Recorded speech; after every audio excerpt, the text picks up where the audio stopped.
If your life is affected by multiple sclerosis or any other neurological condition, then this channel is for you. So please consider subscribing to make sure you're notified on future videos. My name's Liam, and in 2018, I was diagnosed with relapsing remitting MS. In this video, we're going to be talking about driving and how driving is affected by multiple sclerosis. So my driving license is due for renewal at the moment, and I got some forms sent through from the DVLA where I had to describe my condition. I had to say whether things had improved, I wish, or whether or not things have got worse. They need to know that information to make sure that there's no changes that need to be made. So my driving license, instead of being renewed every 10 years, needs to be renewed every 3 years. And because conditions like MS can progress and quickly at times, they need to make sure that they're comfortable with me being on the road. Now, I filled out those forms, I've sent them all off. I've got some more forms back to fill in to further describe my condition.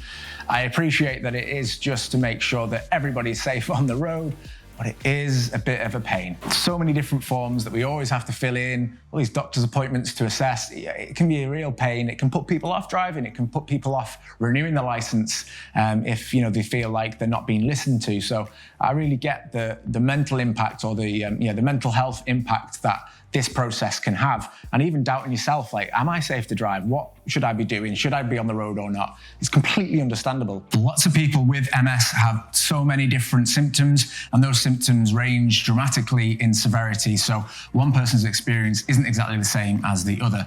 Therefore, when it comes to driving, people's experiences are different, and their MS affects their ability to drive in different ways. So in the UK, we have the DVLA, or in America, it's the DMV, I think it is, and they're obviously going to be very focused on the symptoms and how they affect your driving to make sure that they're happy with you to be on the road.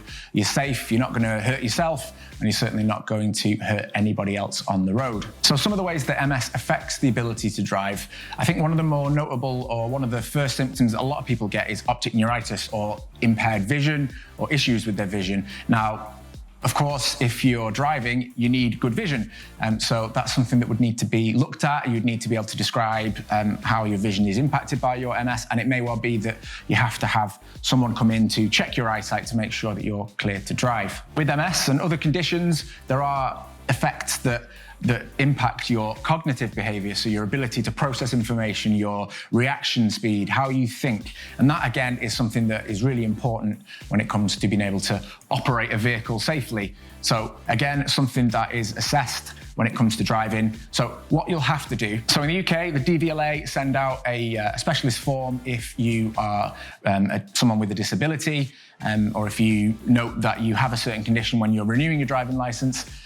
If you are newly diagnosed and it's a long time before your driving license needs renewing, then it's really important that you contact the DVLA or your driving body as soon as possible to let them know about your diagnosis, because they need to go through a certain process, they need to make certain decisions, and they need to get that ball rolling as soon as possible. So if you have MS or another condition, you'll probably be familiar with brain fog. It's one of those things that impacts a lot of people that live with the condition, and it makes processing information really difficult. It makes being present in the moment really difficult, and there's decisions that you have to make when you're driving that it can impact. So being able to describe how that affects your ability to drive, or whether it impacts you every day or just some of the time, what you do when it is affecting you or not, again, your driving body will need to know about that. So please be honest and describe your condition in accurate detail, and then the DVLA or the DMV, whoever it might be, can make that decision whether or not you're fit to drive, whether you're safe to drive. If there's certain things physically with your mobility that you suffer with, there are adaptations that you can make to a vehicle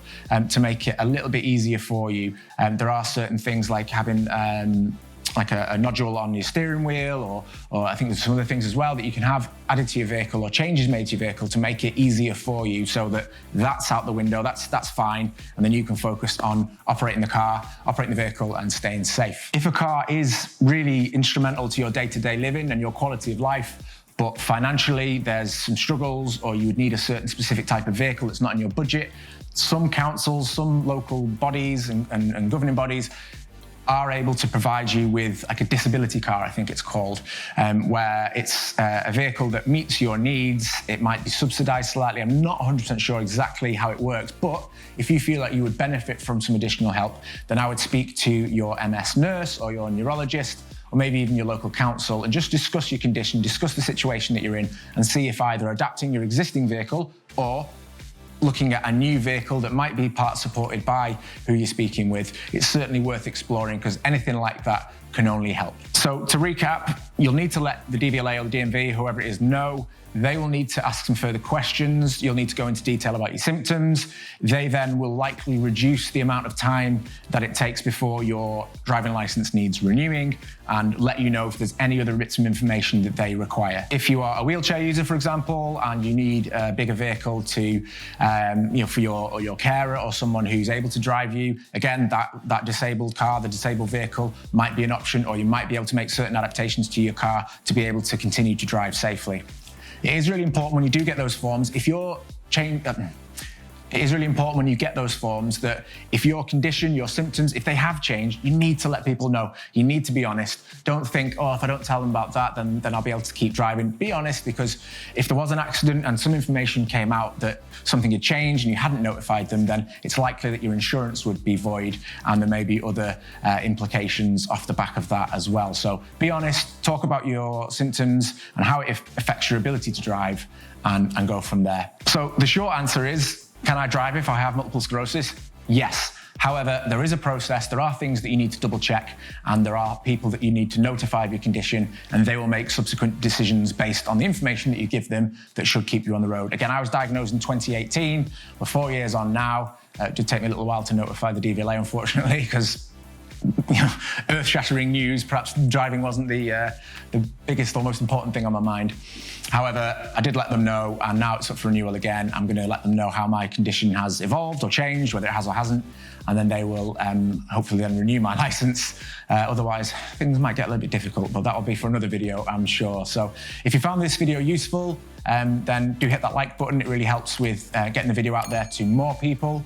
If you haven't subscribed to the channel already, please do so. I'd really appreciate it. Ring that bell to be notified so you don't miss any future videos. And don't forget to drop a comment. If your driving experience has been affected by your MS or anything else, let us know. How was your experience with the DVLA or DMV? Were they helpful? Was it unhelpful? Is the process great? Or do you find it really clunky and frustrating? Let me know what your experience has been like, because hopefully then that information might help someone else who's perhaps newly diagnosed or has had some issues with renewing their license. It's great to try and set up a bit of a community here and help each other out. With that in mind, I mentioned in previous videos the Facebook group, kind of moved away from that a little bit, and I have set up an Instagram page. The link, or the URL, or the username rather, will be on the screen now.